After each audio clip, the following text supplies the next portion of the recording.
I still remember the first time I saw my lakefront property.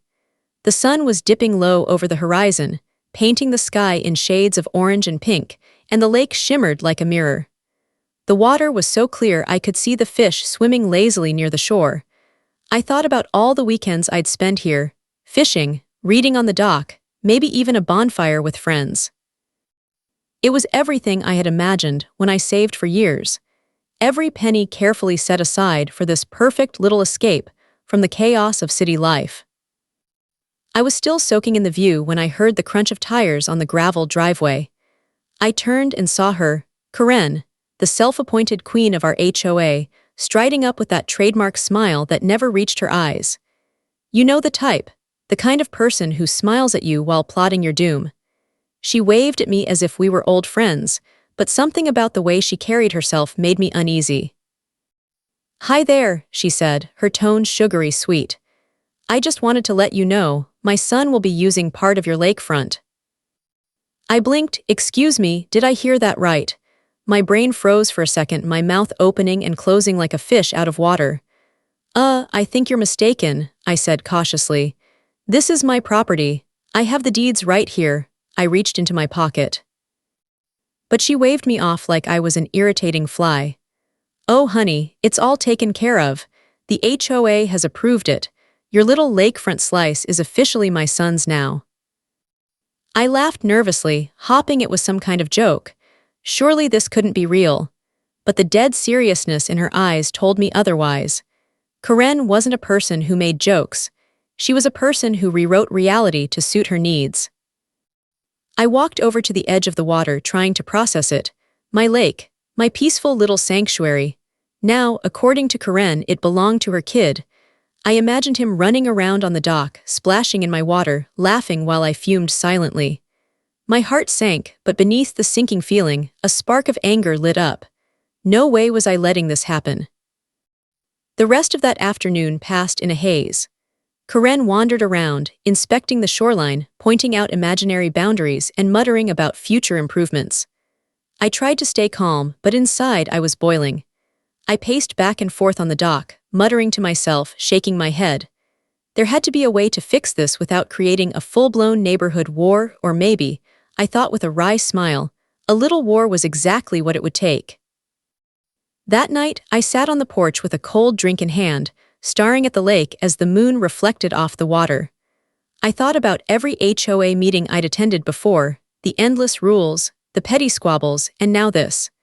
Karen had taken it to a whole new level. She wasn't just micromanaging, she was rewriting reality to make her son's life better at my expense. I knew I couldn't confront her blindly. She thrived on intimidation and pretense, and any sign of weakness would be exploited. I needed evidence, strategy, and maybe a little creativity. I thought about the fence I had always imagined along the property line, not for defense, just a little privacy. Suddenly, it felt like more than privacy. It felt like justice. The night grew darker, and the lake became a sheet of black glass, reflecting my tense thoughts. I realized that this wasn't just about property anymore. This was about standing my ground, making it clear that no one could walk into my life and claim what was mine without a fight. Karen may have thought she had the upper hand, but she had underestimated me. And as the crickets chirped and the water lapped gently at the shore, I made a silent promise to myself. I would find a way to protect my lakefront. I would outsmart Karen, and maybe, just maybe, I would teach her a lesson in humility she wouldn't forget.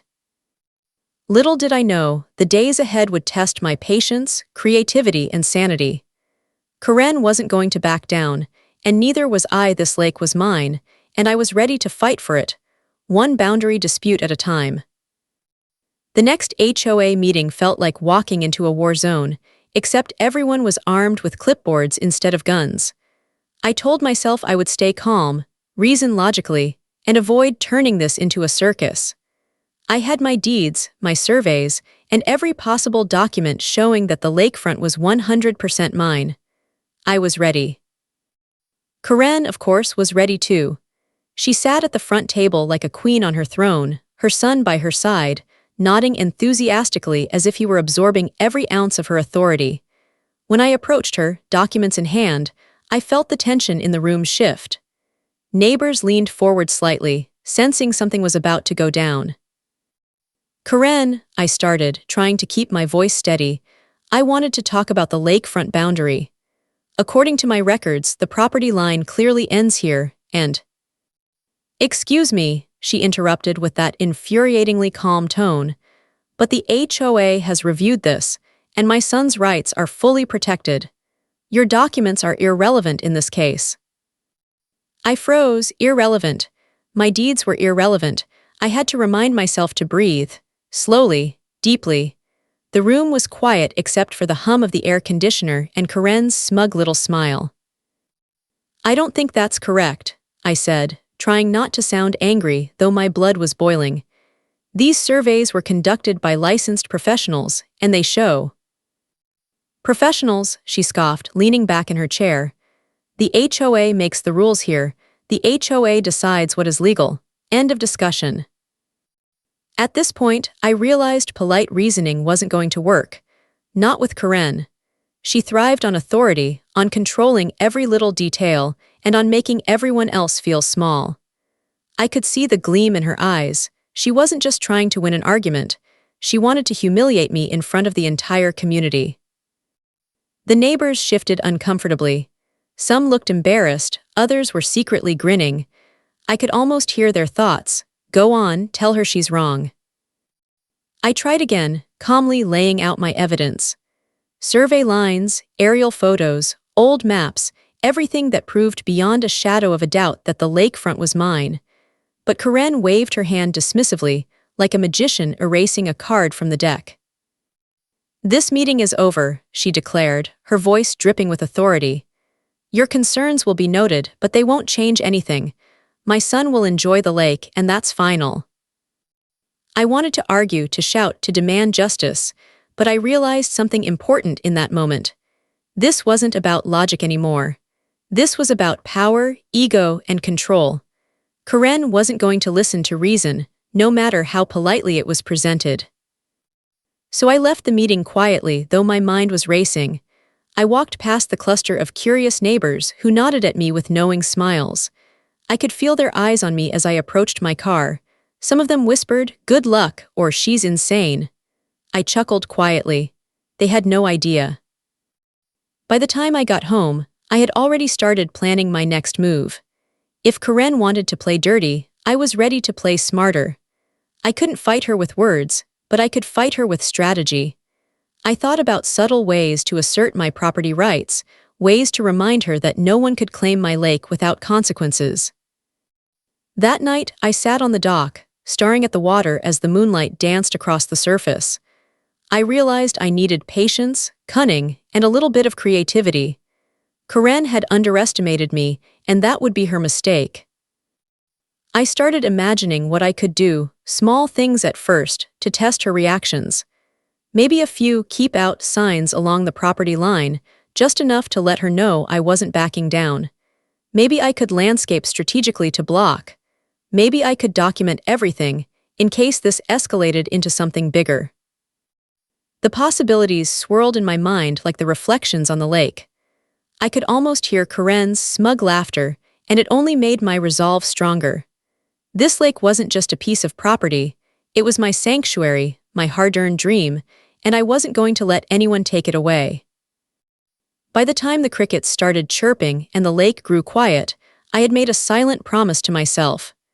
I wasn't just going to defend my property. I was going to make sure Karen, and everyone who thought they could control me, knew exactly who they were dealing with. And I knew, deep down, that the real fun was just about to begin. After that meeting, I knew I had to be strategic. Karen wasn't just unreasonable, she thrived on conflict, and she had an audience for every little drama she created.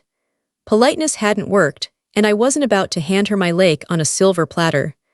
I decided to start small, testing her reactions without crossing any legal lines. The first thing I did was subtle.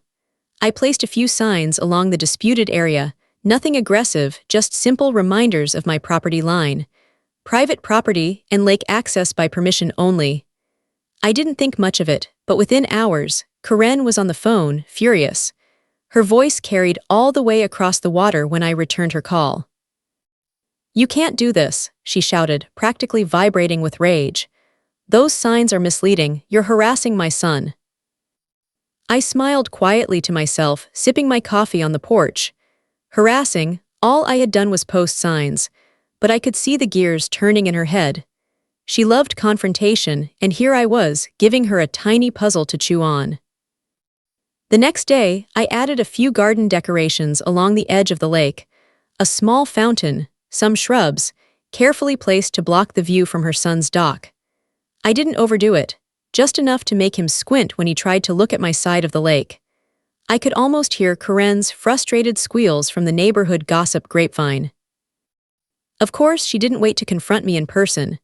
She showed up like clockwork, wearing that smug little smile, her arms crossed, storming across the gravel driveway like she owned every square inch of the neighborhood. "This is unacceptable," she shouted, pointing at the shrubs. "You are obstructing my son's view. I will call the HOA, the city, and every lawyer in the county if I have to." I leaned against the fence post I'd been working on, calm as a lake in the early morning, and said, "All within property lines, Karen. Everything here is legal." That didn't stop her from flailing her arms dramatically. I could see the neighbors peeking from their windows, trying not to laugh. I felt a quiet thrill knowing I wasn't alone in enjoying the show. She had created a scene so elaborate it was practically performance art. I realized that small pranks weren't just fun, they were strategic. Karen's ego was enormous, but her patience was thin. Each subtle move I made forced her to react, and every reaction she had was proof that I wasn't backing down. But I also knew that little nudges like signs and shrubs wouldn't be enough in the long run. Karen had already demonstrated she wouldn't stop at phone calls or complaints. She was determined, relentless, and absolutely convinced she could manipulate the rules to her advantage. That meant I needed a bigger plan, something more permanent, something that would make her think twice before interfering again. That night, I walked along the water's edge, thinking. I studied the layout of the lakefront, the trees, the natural curves of the shoreline. Ideas started forming in my mind, ideas that weren't mean-spirited but were clever enough to assert my property rights and send a message without breaking any laws. I imagined structures, fences, and landscaping that would give me control of my view and quietly limit hers.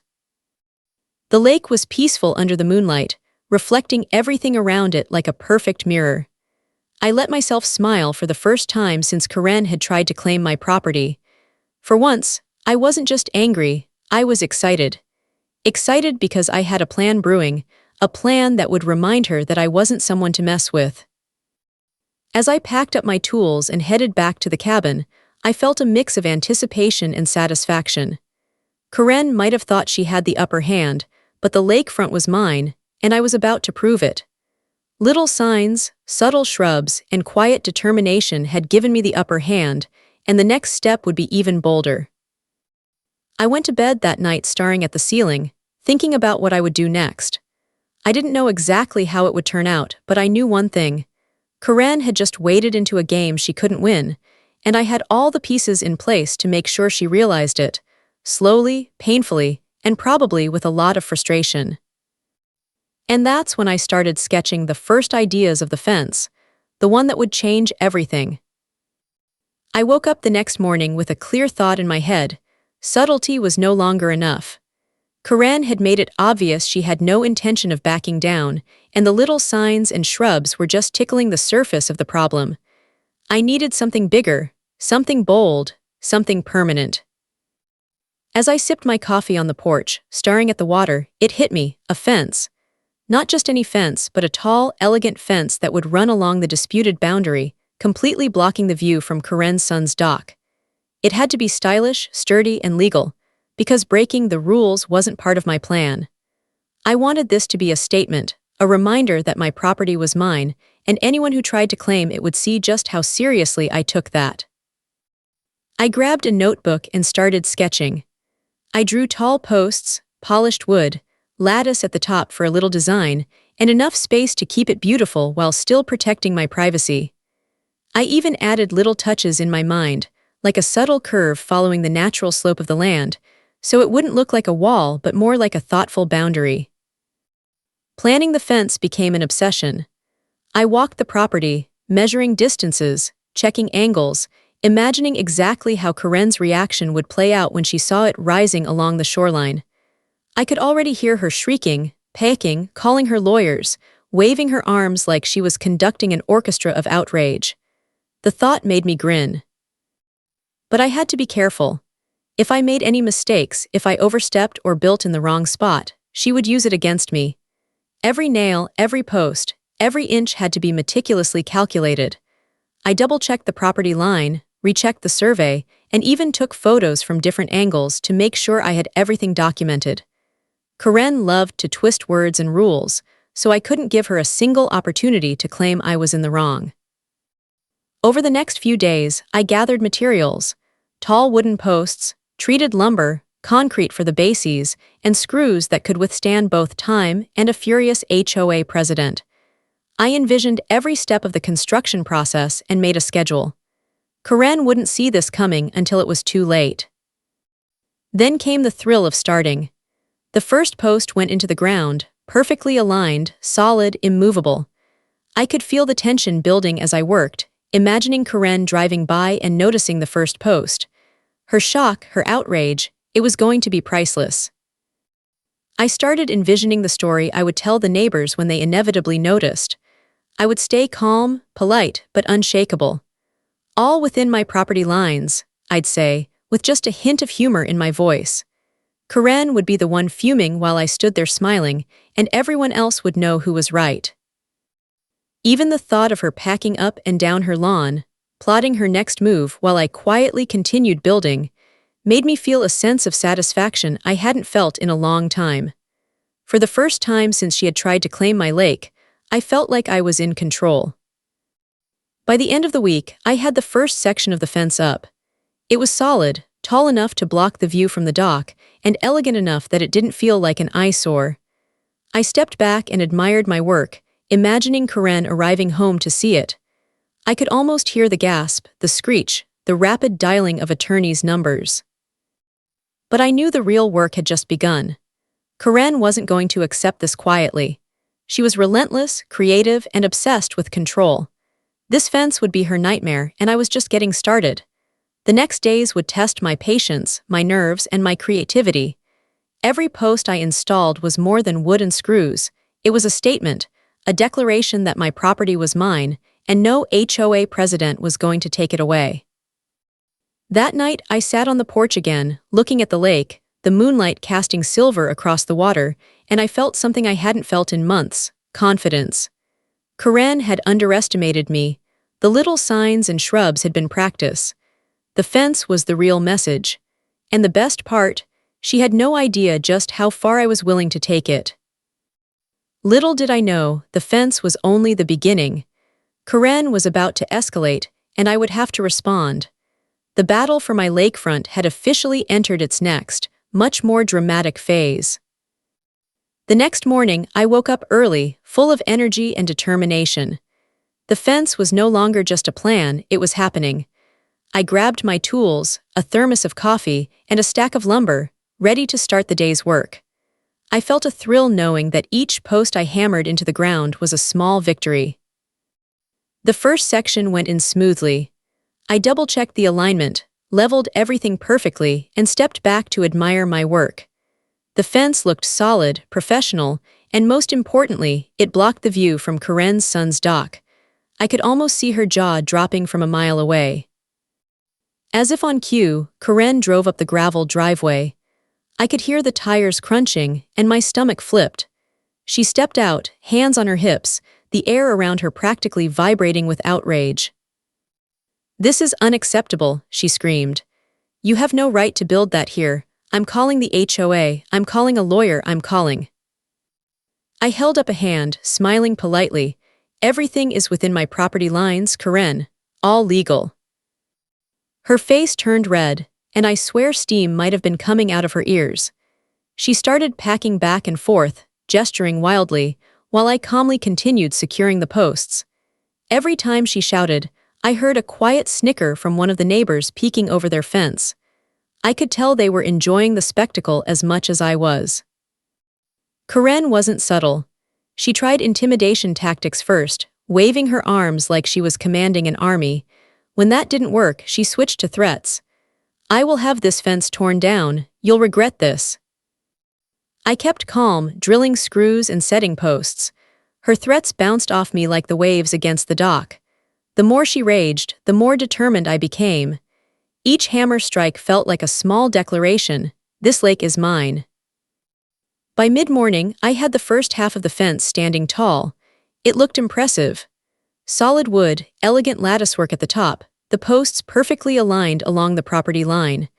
I stepped back to admire it, imagining Karen driving up that afternoon and seeing the finished section. The thought alone made me grin. Karen didn't leave, of course.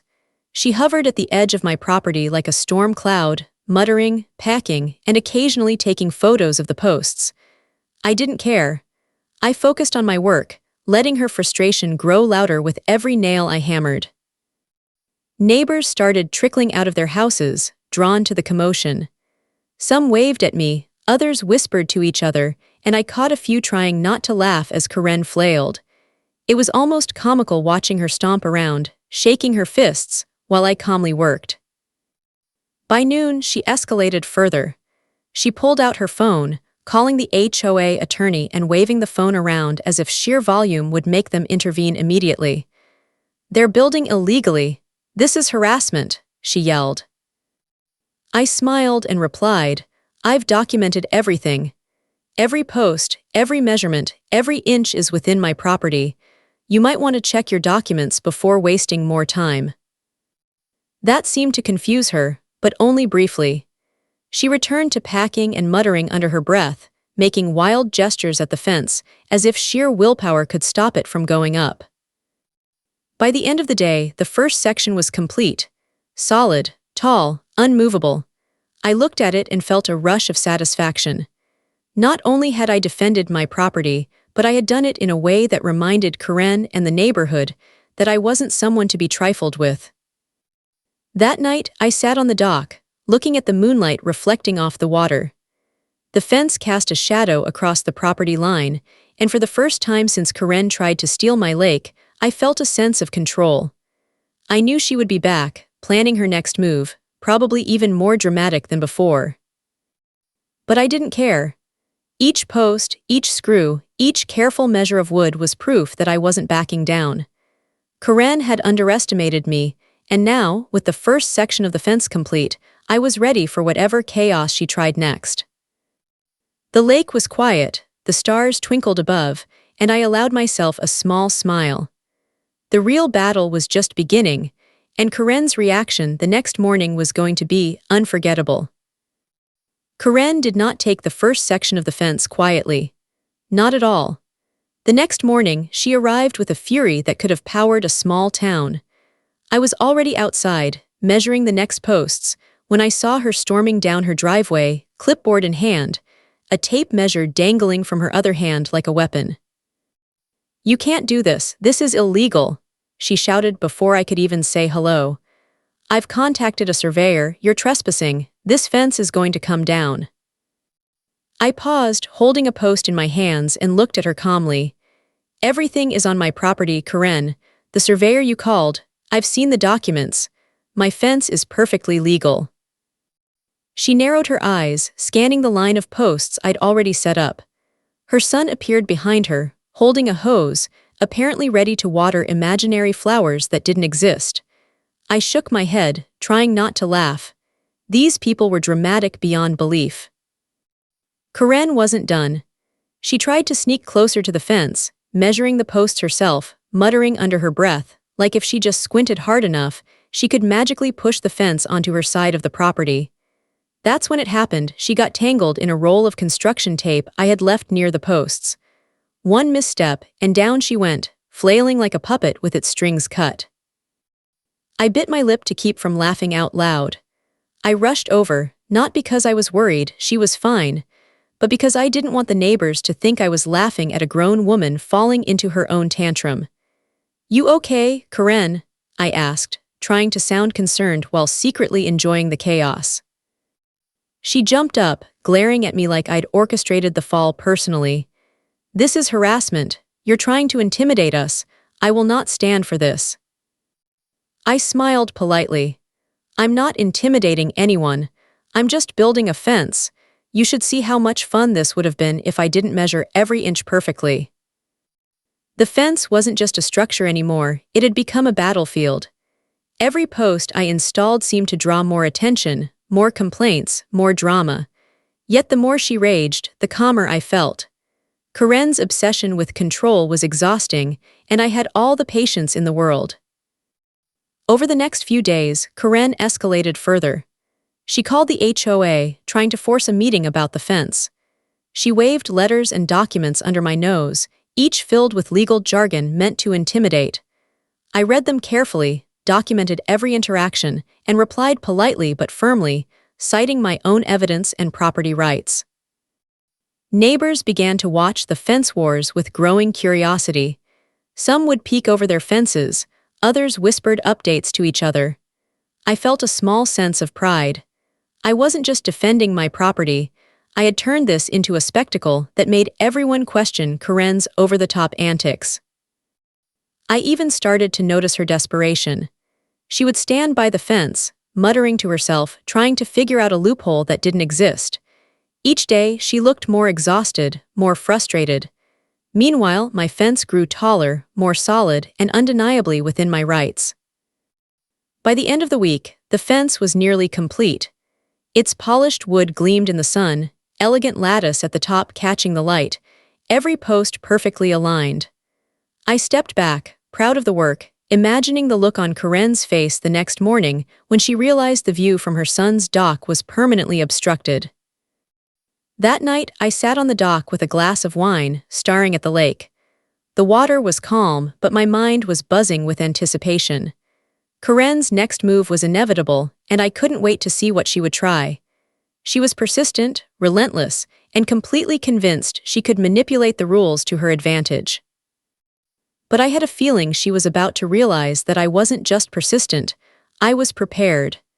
Every post, every nail, every carefully measured inch was a reminder that this lake was mine, and I wasn't backing down. As the moonlight shimmered across the water, I allowed myself a small smile. The real showdown was coming, and Karen had no idea just how determined I could be. The fence wasn't just a barrier, it was the beginning of the end of her meddling, and I was ready for whatever chaos she tried to throw at me next. The day of the HOA showdown finally arrived.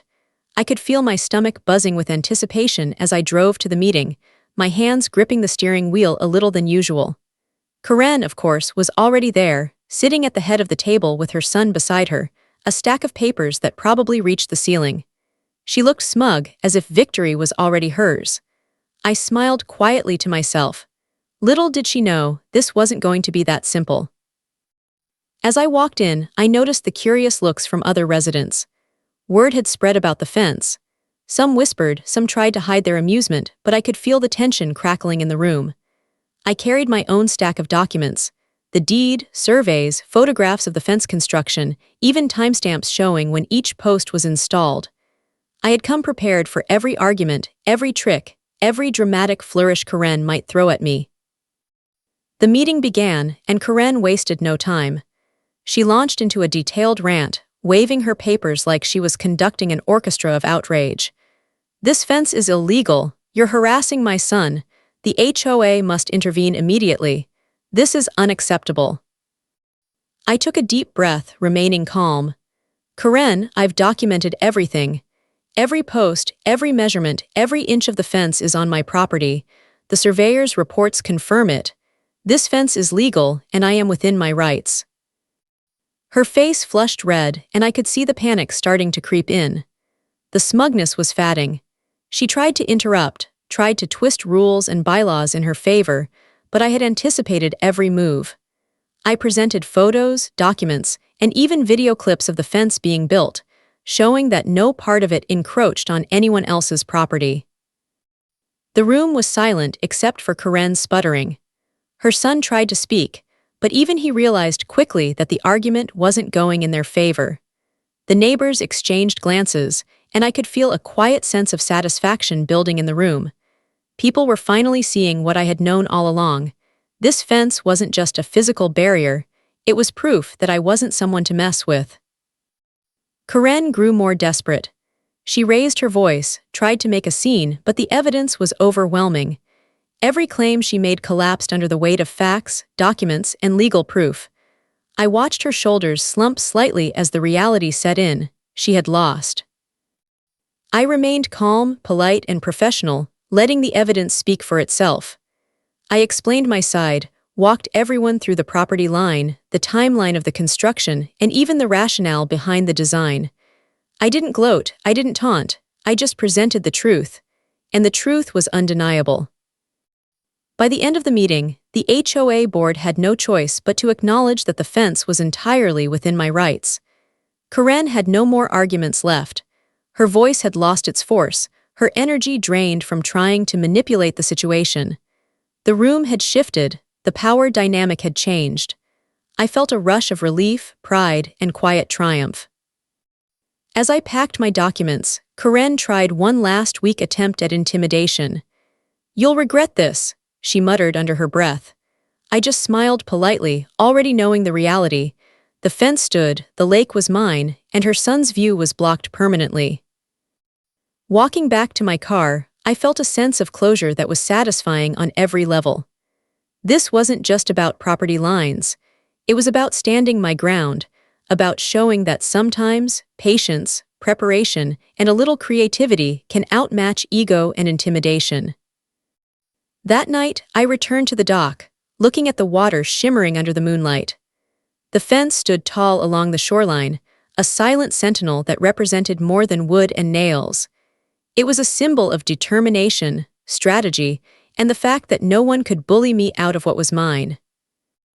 I allowed myself a small laugh, thinking about Karen's reaction, the frantic calls, the wild gesturing, and her ultimate defeat. The neighbors had been watching, and some even congratulated me discreetly later. For once, the HOA drama wasn't about humiliation or petty rules. It was about justice, strategy, and standing your ground in the face of absurdity. And as I sat there, the gentle lap of water against the shore and the cool night air surrounding me, I knew the battle was officially over. Karen had tried every trick, every tactic, every manipulation, but the fence remained. The lake remained mine, and my patience, creativity, and quiet determination had won the day. Little did Karen know, this would be a story she'd be telling her neighbors for years, about how she lost to someone who refused to back down. The days after the showdown were surprisingly peaceful. Karen didn't storm over my property anymore, at least not in person. Her son still lingered around the dock, but the fence blocked his view completely, and I could tell he was annoyed, though he tried to hide it behind a fake smile. The lake was quiet, calm, and mine again. I spent that weekend on the dock, fishing, sipping coffee, and watching the sunlight dance on the water. It felt surreal. After weeks of HOA chaos, endless meetings, furious phone calls, and dramatic confrontations, my lakefront was finally peaceful. My sanctuary was back. I allowed myself a deep breath, letting the tension of the past weeks dissolve into the gentle ripples on the water. Karen, of course, didn't disappear entirely. She tried to act casual whenever she saw me, waving politely or nodding with forced friendliness. But the truth was obvious in her eyes. She had lost. The fence was a constant reminder of her failure, a symbol that even the most determined HOA president couldn't manipulate everyone's rights without consequence. I had documented everything meticulously: the deed, the survey, photographs, and even video clips of the fence being constructed. It wasn't just for legal protection, it was proof of the patience, planning, and determination that had won the day.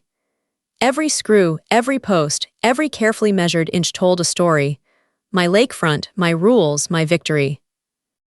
Neighbors started approaching me more openly, offering congratulations, and sharing small anecdotes about Karen's reactions. Some whispered how flustered she had looked when the fence went up, others chuckled about her falling into her own construction tape. I laughed along with them, quietly savoring the satisfaction that comes from winning a battle fairly and smartly. The fence itself had become more than just a physical barrier. It was a symbol, a statement that property rights are not negotiable, that persistence pays off, and that creativity can solve problems that politeness alone cannot. I walked along it, running my hand over the smooth wood, imagining the countless hours I had spent planning and building. Each moment had been worth it. One afternoon, Karen approached me for the first time since the meeting. She stood stiffly at the edge of my property, arms folded, trying to look assertive. "I hope we can move past all this," she said, her voice tinged with forced civility. I smiled, calm and collected. "Of course, the lake is peaceful again, and so am I." She gave a short nod, obviously struggling to maintain her composure, then walked away. It was a victory in itself. No yelling, no frantic calls, no attempts to manipulate. Just quiet acknowledgement that her tactics hadn't worked and mine had. That evening, as the sun set over the lake, I stood on the dock and looked at the water reflecting the sky's colors. The fence stretched along the shoreline, a perfectly crafted line that marked not just my property but my resolve. I felt a sense of accomplishment that went beyond winning a petty HOA feud. It was about standing up for myself, for my property, and for the principle that no one can take what's yours if you're prepared to protect it. I realized something else too. Sometimes, the best way to handle a situation like Karen's is patience, preparation, and a little creativity. She had tried to intimidate, manipulate, and bully her way to control, but I had chosen a smarter approach. The result was satisfying in ways that nothing else could have been. As night fell and the stars twinkled above, I sat on the dock, listening to the gentle lapping of the water. The lake was mine, the fence stood tall, and Karen's attempts to claim it were nothing but a memory. I smiled, knowing that I had not only protected my dream but had done so in a way that left her, and the neighborhood, realizing who really held the power. Sometimes, victories don't come from yelling louder or being meaner. They come from being clever, patient, and unshakable. And as I watched the moonlight shimmer across my peaceful lake, I knew I had done exactly that. The lakefront was mine, the fence was a testament to that, and Karen, well, she would have to live with the reality that even the fiercest HOA queen can be outsmarted. I raised my coffee mug in a quiet toast to the lake, to patience, and to the power of standing your ground. My sanctuary was back, my boundaries were respected, and the story of Karen and the fence would be one I'd remember and laugh about for years to come. Every HOA has a story on HOA Headaches. You'll hear the ones they tried to bury. Subscribe today.